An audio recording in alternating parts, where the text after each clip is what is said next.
यथार्थ मोक्ष पथ।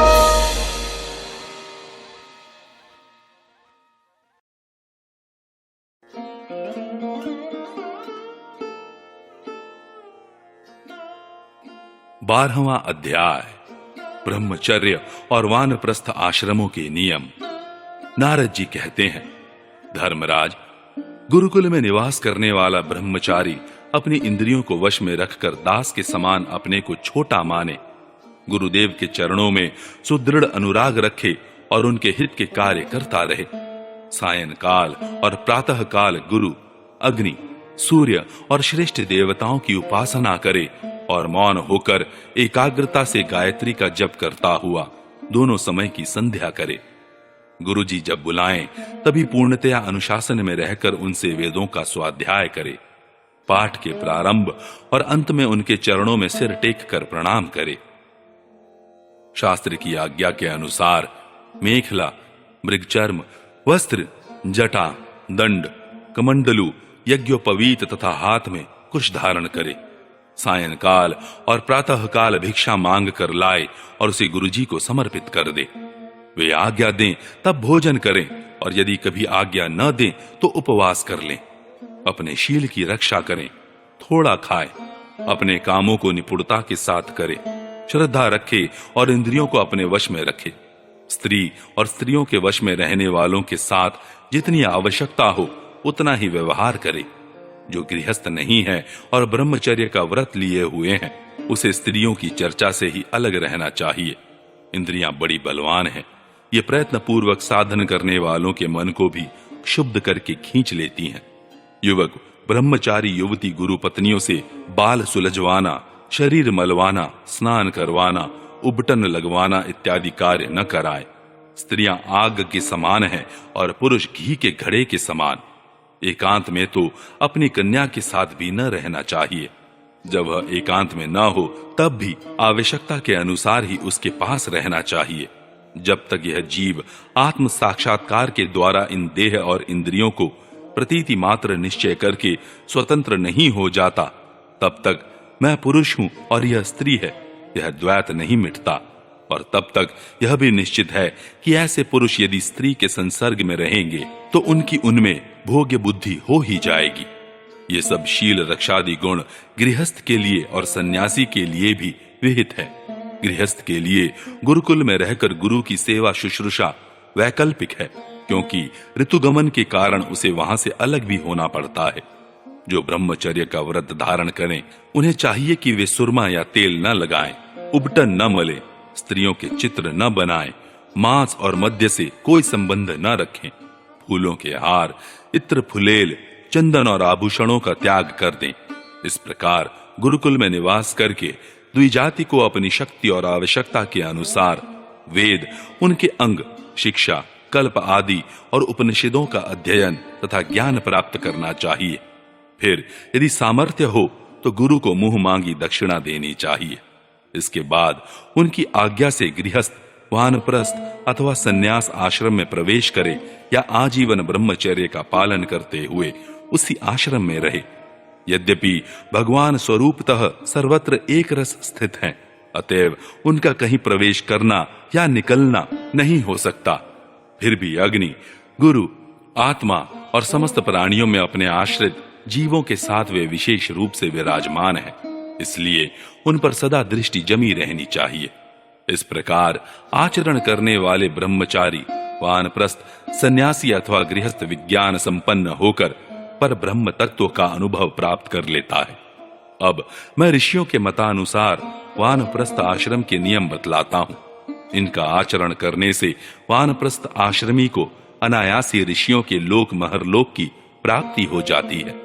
वानप्रस्थ आश्रमी को जोती हुई भूमि में उत्पन्न होने वाले चावल, गेहूं आदि अन्न नहीं खाने चाहिए। बिना जोते पैदा हुआ अन्न भी यदि असमय में पका हो तो उसे भी न खाना चाहिए। आग से पकाया हुआ या कच्चा अन्न भी न खाए। केवल सूर्य के ताप से पके हुए कंद, मूल, फल आदि का ही सेवन करे। जंगलों में अपने आप पैदा हुए धान्यों से नित्य नैमित्तिक चुरु और पुरोडाश का हवन करे। जब नए नए अन्न, फल, फूल आदि मिलने लगे तब पहले के इकट्ठे किए हुए अन्न का परित्याग कर दे। अग्निहोत्र के अग्नि की रक्षा के लिए ही घर, पर्णकुटी अथवा पहाड़ की गुफा का आश्रय ले।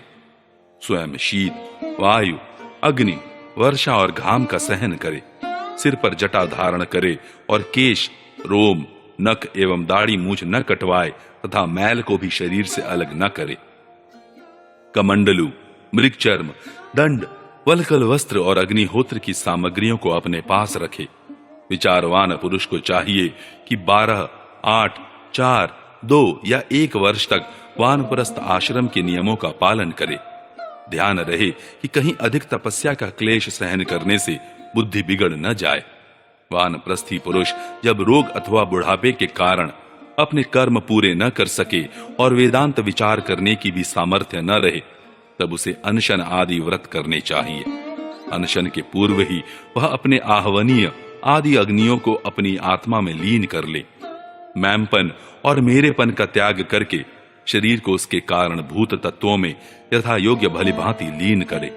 जितेंद्रिय पुरुष अपने शरीर के छिद्राकाशों को आकाश में, प्राणों को वायु में, गर्मी को अग्नि में, रक्त, कफ, पीब आदि जलीय तत्वों को जल में और हड्डी आदि ठोस वस्तुओं को पृथ्वी में लीन करे। इसी प्रकार वाणी और उसके कर्म भाषण को उसके अधिष्ठात्री देवता अग्नि में, हाथ और उसके द्वारा होने वाले कला कौशल को इंद्र में, चरण और उसकी गति को काल स्वरूप विष्णु में, रति और उपस्थ को प्रजापति में एवं पायु और मलोत्सर्ग को उनके आश्रय के अनुसार मृत्यु में लीन कर दे। श्रोत्र और उसके द्वारा सुने जाने वाले शब्द को दिशाओं में, स्पर्श और त्वचा को वायु में, नेत्र सहित रूप को ज्योति में, मधुर आदि रस के सहित रसनेन्द्रियों को जल में और युधिष्ठिर घ्राणेन्द्रिय एवं उसके द्वारा सूंघे जाने वाले गंध को पृथ्वी में लीन कर दे।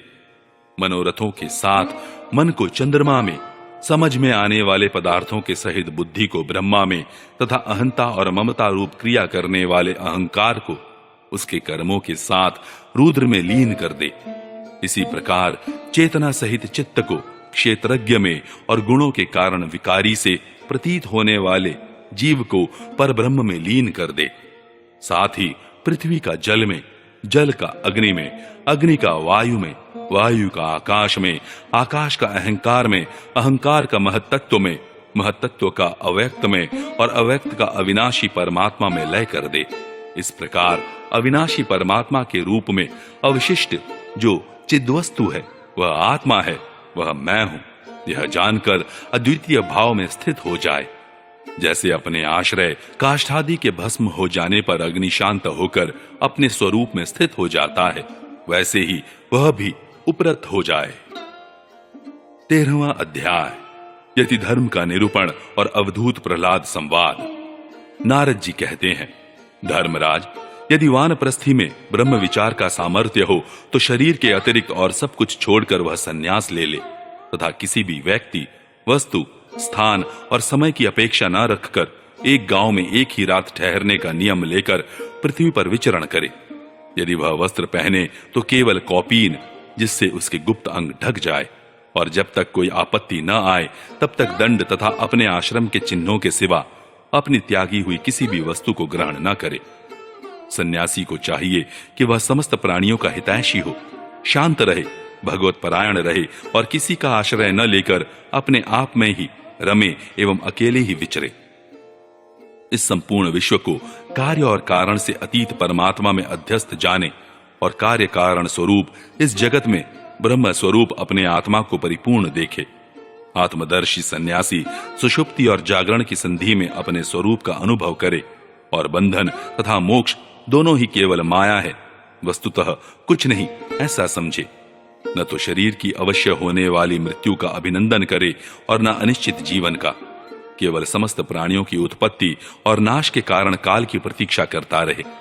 असत्य अनात्म वस्तु का प्रतिपादन करने वाले शास्त्रों से प्रीति न करे, अपने जीवन निर्वाह के लिए कोई जीविका न करे, केवल वाद विवाद के लिए कोई तर्क न करे और संसार में किसी का पक्ष न ले, शिष्य मंडली न जुटाए, बहुत से ग्रंथों का अभ्यास न करे, व्याख्यान न दे और बड़े बड़े कामों का आरंभ न करे। शांत, समदर्शी एवं महात्मा सन्यासी के लिए किसी आश्रम का बंधन धर्म का कारण नहीं है। वह अपने आश्रम के चिन्हों को धारण करे, चाहे छोड़ दे।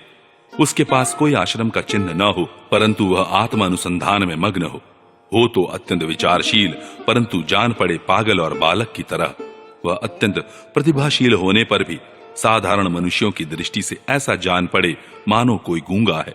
युधिष्ठिर, इस विषय में महात्मा लोग एक प्राचीन इतिहास का वर्णन करते हैं। वह है दत्तात्रेय मुनि और भक्तराज प्रहलाद का संवाद। एक बार भगवान के परम प्रेमी प्रहलाद जी कुछ मंत्रियों के साथ लोगों के हृदय की बात जानने की इच्छा से लोकों में विचरण कर रहे थे। उन्होंने देखा कि सह्य पर्वत की तलहटी में कावेरी नदी के तट पर पृथ्वी पर ही एक मुनि पड़े हुए हैं। उनके शरीर की निर्मल ज्योति अंगों के धूलि धूसरित होने के कारण ढकी हुई थी।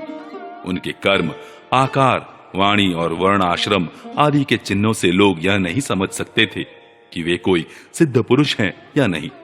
भगवान के परम प्रेमी भक्त प्रहलाद जी ने अपने सिर से उनके चरणों का स्पर्श करके प्रणाम किया और विधि पूर्वक उनकी पूजा करके जानने की इच्छा से यह प्रश्न किया, भगवान, आपका शरीर उद्योगी और भोगी पुरुषों के समान रिष्ट पुष्ट है। संसार का यह नियम है कि उद्योग करने वालों को धन मिलता है, धन वालों को ही भोग प्राप्त होता है और भोगियों का ही शरीर रिष्ट पुष्ट होता है, और कोई दूसरा कारण तो हो नहीं सकता। भगवान, आप कोई उद्योग तो करते नहीं, यूं ही पड़े रहते हैं, इसलिए आपके पास धन है नहीं, फिर आपको भोग कहां से प्राप्त होंगे? ब्राह्मण देवता, बिना भोग के ही आपका यह शरीर इतना रिष्ट पुष्ट कैसे है? यदि हमारे सुनने योग्य हो तो अवश्य बतलाइए। आप विद्वान, समर्थ और चतुर हैं, आपकी बातें बड़ी अद्भुत और प्रिय होती हैं। ऐसी अवस्था में आप सारे संसार को कर्म करते हुए देखकर भी समभाव से पड़े हुए हैं, इसका क्या कारण है? नारद जी कहते हैं, धर्मराज, जब प्रहलाद जी ने महामुनि दत्तात्रेय जी से इस प्रकार प्रश्न किया, तब वे उनकी अमृतमयी वाणी के वशीभूत हो मुस्कुराते हुए बोले। दत्तात्रेय जी ने कहा, दैत्यराज, सभी श्रेष्ठ पुरुष तुम्हारा सम्मान करते हैं। मनुष्यों को कर्मों की प्रवृत्ति और उनकी निवृत्ति का क्या फल मिलता है, यह बात तुम अपनी ज्ञान दृष्टि से जानते ही हो। तुम्हारी अनन्य भक्ति के कारण देवादिदेव भगवान नारायण सदा तुम्हारे हृदय में विराजमान रहते हैं, और जैसे सूर्य अंधकार को नष्ट कर देते हैं, वैसे ही वे तुम्हारे अज्ञान को नष्ट करते रहते हैं। तो भी प्रहलाद, मैंने जैसा कुछ जाना है उसके अनुसार मैं तुम्हारे प्रश्नों का उत्तर देता हूं, क्योंकि आत्मशुद्धि के अभिलाषियों को तुम्हारा सम्मान अवश्य करना चाहिए। प्रहलाद जी, तृष्णा एक ऐसी वस्तु है जो इच्छानुसार भोगों के प्राप्त होने पर भी पूरी नहीं होती। उसी के कारण जन्म मृत्यु के चक्कर में भटकना पड़ता है। तृष्णा ने मुझसे न जाने कितने कर्म करवाए और उनके कारण न जाने कितनी योनियों में मुझे डाला। कर्मों के कारण अनेकों योनियों में भटकते भटकते दैववश मुझे यह मनुष्य योनि मिली है, जो स्वर्ग, मोक्ष, तिर्यक योनि तथा इस मानव देह की भी प्राप्ति का द्वार है। इसमें पुण्य करें तो स्वर्ग, पाप करें तो पशु पक्षी आदि की योनि, निवृत्त हो जाएं तो मोक्ष, और दोनों प्रकार के कर्म किए जाएं तो फिर मनुष्य योनि की ही प्राप्ति हो सकती है। परंतु मैं देखता हूं कि संसार के स्त्री पुरुष कर्म तो करते हैं सुख की प्राप्ति और दुख की निवृत्ति के लिए, किंतु उसका फल उल्टा होता ही है। वे और भी दुख में पड़ जाते हैं। इसलिए मैं कर्मों से उपरत हो गया हूं। सुख ही आत्मा का स्वरूप है। समस्त चेष्टाओं की निवृत्ति ही उसका शरीर, उसके प्रकाशित होने का स्थान है। इसलिए समस्त भोगों को मनोराज्य मात्र समझकर मैं अपने प्रारब्ध को भोगता हुआ पड़ा रहता हूं। मनुष्य अपने सच्चे स्वार्थ अर्थात वास्तविक सुख को, जो अपना स्वरूप ही है, भूलकर इस मिथ्या द्वैत को सत्य मानता हुआ अत्यंत भयंकर और विचित्र जन्मों और मृत्यु में भटकता रहता है। जैसे अज्ञानी मनुष्य जल में उत्पन्न तिनके और सेवार से ढके हुए जल को जल न समझकर जल के लिए मृत तृष्णा की ओर दौड़ता है, वैसे ही अपनी आत्मा से भिन्न वस्तु में सुख समझने वाला पुरुष आत्मा को छोड़कर विषयों की ओर दौड़ता है। प्रहलाद जी, शरीर आदि तो प्रारब्ध के अधीन है। उनके द्वारा जो अपने लिए सुख पाना और दुख मिटाना चाहता है, वह कभी अपने कार्य में सफल नहीं हो सकता। उसके बार बार किए हुए सारे कर्म व्यर्थ हो जाते हैं। मनुष्य सर्वदा शारीरिक, मानसिक आदि दुखों से आक्रांत ही रहता है। मरणशील तो है ही, यदि उसने बड़े श्रम और कष्ट से कुछ धन और भोग प्राप्त कर भी लिया तो क्या लाभ है। लोभी और इंद्रियों के वश में रहने वाले धनियों का दुख तो मैं देखता ही रहता हूं। भय के मारे उन्हें नींद नहीं आती, सब पर उनका संदेह बना रहता है। जो जीवन और धन के लोभी हैं वे राजा, चोर, शत्रु, स्वजन, पशु पक्षी, याचक और काल से, यहां तक कि कहीं मैं भूल न कर बैठूं, अधिक न खर्च कर दूं, इस आशंका से अपने आप से भी सदा डरते रहते हैं।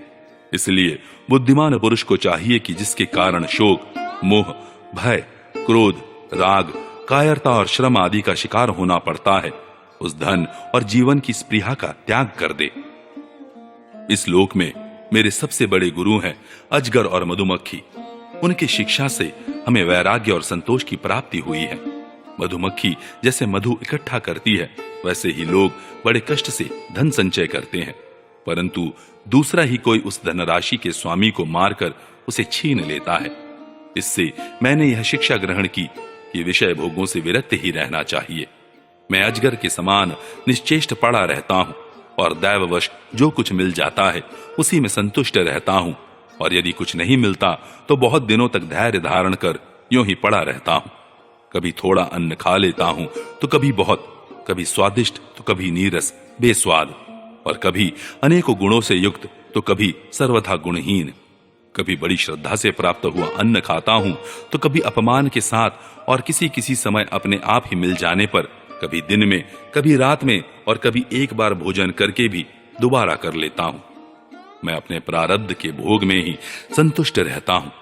इसलिए मुझे रेशमी या सूती, मृगचर्म या चीर, वलकल या और कुछ जैसा भी वस्त्र मिल जाता है वैसा ही पहन लेता हूं। कभी मैं पृथ्वी, घास, पत्ते, पत्थर या राख के ढेर पर ही पड़ा रहता हूं, तो कभी दूसरों की इच्छा से महलों में पलंगों और गद्दों पर सो लेता हूं। दैत्यराज, कभी नहा धोकर शरीर में चंदन लगाकर सुंदर वस्त्र, फूलों के हार और गहने पहन रथ, हाथी और घोड़े पर चढ़कर चलता हूं, तो कभी पिशाच के समान बिल्कुल नंग धड़ंग विचरता हूं। मनुष्यों के स्वभाव भिन्न भिन्न होते ही हैं, अतः न तो मैं किसी की निंदा करता हूं और न स्तुति ही। मैं केवल इनका परम कल्याण और परमात्मा से एकता चाहता हूं। सत्य का अनुसंधान करने वाले मनुष्य को चाहिए कि जो नाना प्रकार के पदार्थ और उनके भेद विभेद मालूम पड़ रहे हैं, उनको चित्तवृत्ति में हवन कर दे।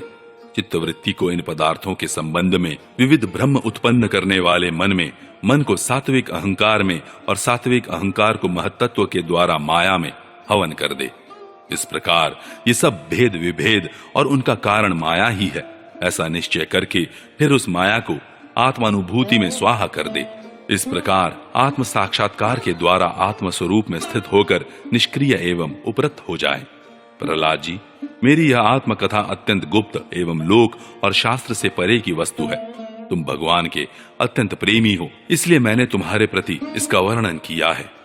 नारद जी कहते हैं, महाराज, प्रहलाद जी ने दत्तात्रेय मुनि से परमहंसों के इस धर्म का श्रवण करके उनकी पूजा की और फिर उनसे विदा लेकर बड़ी प्रसन्नता से अपनी राजधानी के लिए प्रस्थान किया।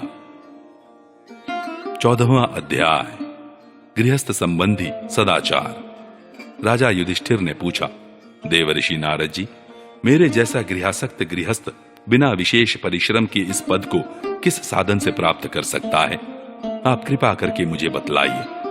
नारद जी ने कहा, युधिष्ठिर, मनुष्य गृहस्थ आश्रम में रहे और गृहस्थ धर्म के अनुसार सब काम करे, परंतु उन्हें भगवान के प्रति समर्पित कर दे और बड़े बड़े संत महात्माओं की सेवा भी करे। अवकाश के अनुसार विरक्त पुरुषों में निवास करे और बार बार श्रद्धा पूर्वक भगवान के अवतारों की लीला सुधा का पान करता रहे। जैसे स्वप्न टूट जाने पर मनुष्य स्वप्न के संबंधियों से आसक्त नहीं रहता, वैसे ही ज्यों ज्यों सत्संग के द्वारा बुद्धि शुद्ध हो, त्यों ही त्यों शरीर, स्त्री, पुत्र, धन आदि की आसक्ति स्वयं छोड़ता चले, क्योंकि एक न एक दिन ये छूटने वाले ही हैं। बुद्धिमान पुरुष को आवश्यकता के अनुसार ही घर और शरीर की सेवा करनी चाहिए, अधिक नहीं। भीतर से विरक्त रहे और बाहर से रागी के समान लोगों में साधारण मनुष्यों जैसा ही व्यवहार कर ले। माता पिता, भाई बंधु, पुत्र मित्र, जाति वाले और दूसरे जो कुछ कहें अथवा जो कुछ चाहें, भीतर से ममता न रखकर उनका अनुमोदन कर दे। बुद्धिमान पुरुष वर्षा आदि के द्वारा होने वाले अन्नादि, पृथ्वी से उत्पन्न होने वाले सुवर्ण आदि, अकस्मात प्राप्त होने वाले द्रव्य आदि तथा और सब प्रकार के धन भगवान के ही दिए हुए हैं, ऐसा समझकर प्रारब्ध के अनुसार उनका उपभोग करता हुआ संचय न करे, उन्हें उन साधु सेवा आदि कर्मों में लगा दे। मनुष्यों का अधिकार केवल उतने ही धन पर है जितने से उनकी भूख मिट जाए। इससे अधिक संपत्ति को जो अपनी मानता है वह चोर है, उसे दंड मिलना चाहिए। हरिण, ऊंट, गधा, बंदर, चूहा, सरीसृप, पक्षी और मक्खी आदि को अपने पुत्र के समान ही समझे। उनमें और पुत्रों में अंतर ही कितना है। गृहस्थ मनुष्यों को भी धर्म, अर्थ और काम के लिए बहुत कष्ट नहीं उठाना चाहिए, बल्कि देश, काल और प्रारब्ध के अनुसार जो कुछ मिल जाए उसी से संतोष करना चाहिए। अपनी समस्त भोग सामग्रियों को कुत्ते, पतित और चांडाल पर्यंत सब प्राणियों को यथा योग्य बांटकर ही अपने काम में लाना चाहिए। और तो क्या, अपनी स्त्री को भी, जिसे मनुष्य समझता है कि यह मेरी है, अतिथि आदि की निर्दोष सेवा में नियुक्त रखे। लोग स्त्री के लिए अपने प्राण तक दे डालते हैं, यहाँ तक कि अपने माँ बाप और गुरु को भी मार डालते हैं। उस स्त्री पर से जिसने अपनी ममता हटा ली, उसने स्वयं नित्य विजयी भगवान पर भी विजय प्राप्त कर ली। यह शरीर अंत में कीड़े, विष्ठा या राख की ढेरी होकर रहेगा। कहाँ तो यह तुच्छ शरीर और इसके लिए जिसमें आसक्ति होती है वह स्त्री, और कहाँ अपनी महिमा से आकाश को भी ढक रखने वाला अनंत आत्मा। गृहस्थ को चाहिए कि प्रारब्ध से प्राप्त और पंच यज्ञ आदि से बचे हुए अन्न से ही अपना जीवन निर्वाह करे। जो बुद्धिमान पुरुष इसके सिवा और किसी वस्तु में स्वत्व नहीं रखते, उन्हें संतों का पद प्राप्त होता है। अपनी वर्णाश्रम विहित वृत्ति के द्वारा प्राप्त सामग्रियों से प्रतिदिन देवता, ऋषि, मनुष्य, भूत और पितृगण का तथा अपने आत्मा का पूजन करना चाहिए। यह एक ही परमेश्वर की भिन्न भिन्न रूपों में आराधना है। यदि अपने को अधिकार आदि यज्ञ के लिए आवश्यक सब वस्तुएं प्राप्त हों तो बड़े बड़े यज्ञ या अग्निहोत्र आदि के द्वारा भगवान की आराधना करनी चाहिए। युधिष्ठिर, वैसे तो समस्त यज्ञों के भोक्ता भगवान ही है, परंतु ब्राह्मण के मुख में अर्पित किए हुए हविष्यान्न से उनकी जैसी तृप्ति होती है, वैसी अग्नि के मुख में हवन करने से नहीं। इसलिए ब्राह्मण, देवता, मनुष्य आदि सभी प्राणियों में यथा योग्य उनके उपयुक्त सामग्रियों के द्वारा सबके हृदय में अंतर्यामी रूप से विराजमान भगवान की पूजा करनी चाहिए। इनमें प्रधानता ब्राह्मणों की ही है। धनी द्विज को अपने धन के अनुसार आश्विन मास के कृष्ण पक्ष में अपने माता पिता तथा उनके बंधुओं का भी महालय श्राद्ध करना चाहिए। इसके सिवा अयन, विषुव, व्यतिपात, दिनक्षय, चंद्र ग्रहण या सूर्य ग्रहण के समय, द्वादशी के दिन, श्रवण, धनिष्ठा और अनुराधा नक्षत्रों में, वैशाख शुक्ल तृतीया, कार्तिक शुक्ला नवमी, अगहन, पौष, माघ और फाल्गुन, इन 4 महीनों की कृष्णाष्टमी, माघ शुक्ला सप्तमी, माघ की मघा नक्षत्र से युक्त पूर्णिमा और प्रत्येक महीने की वह पूर्णिमा जो अपने मास नक्षत्र चित्रा, विशाखा, ज्येष्ठा आदि से युक्त हो, चाहे चंद्रमा पूर्ण हो या अपूर्ण, द्वादशी तिथि का अनुराधा, श्रवण, उत्तरा फाल्गुनी, उत्तरा आषाढ़ा और उत्तरा भाद्रपदा के साथ योग, एकादशी तिथि का तीनों उत्तरा नक्षत्रों से योग अथवा जन्म नक्षत्र या श्रवण नक्षत्र से योग, ये सारे समय पितृगणों का श्राद्ध करने योग एवं श्रेष्ठ है। ये लोग केवल श्राद्ध के लिए ही नहीं, सभी पुण्य कर्मों के लिए उपयोगी है। ये कल्याण की साधना के उपयुक्त और शुभ की अभिवृद्धि करने वाले हैं। इन अवसरों पर अपनी पूरी शक्ति लगाकर शुभ कर्म करने चाहिए। इसी में जीवन की सफलता है। इन शुभ संयोगों में जो स्नान, जप, होम, व्रत तथा देवता और ब्राह्मणों की पूजा की जाती है अथवा जो कुछ देवता, पितर, मनुष्य एवं प्राणियों को समर्पित किया जाता है, उसका फल अक्षय होता है। युधिष्ठिर, इसी प्रकार स्त्री के पुंसवन आदि, संतान के जात कर्म आदि तथा अपने यज्ञ दीक्षा आदि संस्कारों के समय, शवदाह के दिन या वार्षिक श्राद्ध के उपलक्ष्य में अथवा अन्य मांगलिक कर्मों में दान आदि शुभ कर्म करने चाहिए।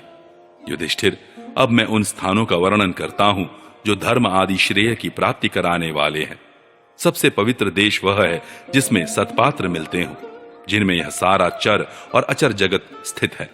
उन भगवान की प्रतिमा जिस देश में हो, जहां तप, विद्या एवं दया आदि गुणों से युक्त ब्राह्मणों के परिवार निवास करते हों तथा जहां जहां भगवान की पूजा होती हो, और पुराणों में प्रसिद्ध गंगा आदि नदियां हो, वे सभी स्थान परम कल्याणकारी हैं। पुष्कर आदि सरोवर, सिद्ध पुरुषों के द्वारा सेवित क्षेत्र, कुरुक्षेत्र, गया, प्रयाग, पुल्हाश्रम, नैमिषारण्य, फाल्गुन क्षेत्र, सेतुबंध, प्रभास, द्वारका, काशी, मथुरा, पंपासर, बिंदु सरोवर, बदरिकाश्रम, अलकनंदा, भगवान सीताराम जी के आश्रम, अयोध्या, चित्रकूट आदि, महेंद्र और मलय आदि समस्त कुल पर्वत और जहां जहां भगवान के अर्चावतार हैं, वे सब के सब देश अत्यंत पवित्र हैं। कल्याणकामी पुरुष को बार बार इन देशों का सेवन करना चाहिए। इन स्थानों पर जो पुण्य कर्म किए जाते हैं, मनुष्य को उनका 1000 गुना फल मिलता है। युधिष्ठिर, पात्र निर्णय के प्रसंग में पात्र के गुणों को जानने वाले विवेकी पुरुषों ने एकमात्र भगवान को ही सत्पात्र बतलाया है। यह चराचर जगत उन्हीं का स्वरूप है। अभी तुम्हारे इसी यज्ञ की बात है।